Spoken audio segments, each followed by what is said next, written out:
আমি এইটুকু বুঝি যে আমার দেশের মানুষের যে পালস সেটা আমি বুঝি।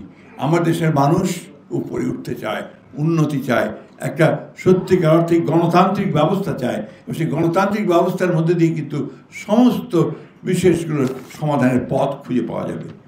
অনেকে আজকাল অনেক কথা বলছেন, সংস্কার হচ্ছে। সংস্কার তো আমরা অনেক আগে উপলব্ধি করেছি। আমরা 2016 সালে আমরা প্রথম ভিশন 2030 দিয়েছি, যেখানে আমাদের সমস্ত পরিবর্তনের কথা, সংস্কারের কথা আমরা বিএনপির পক্ষ থেকে বলেছি, বেগম জিয়া বলেছেন।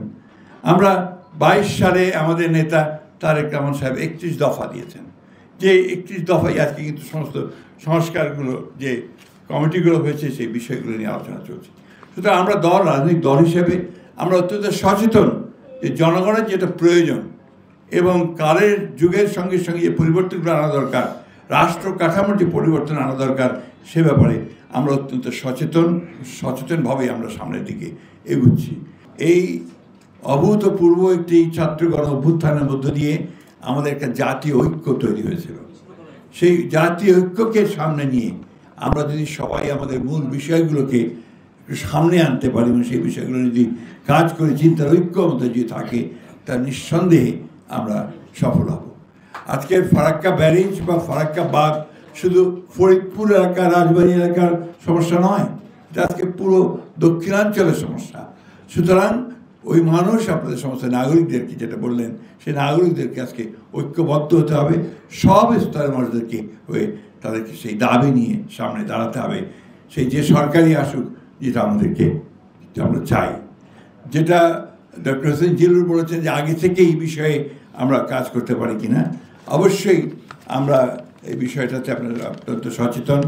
আপনারা জানেন যে আমাদের দলের বর্তমান চেয়ারপারসন দেশনেত্রী বেগম খালেদা জিয়া, তিনি অনেক আগে দ্বিতীয় সেতুর কথা কমিট করেছেন, তার কমিটমেন্ট আছে।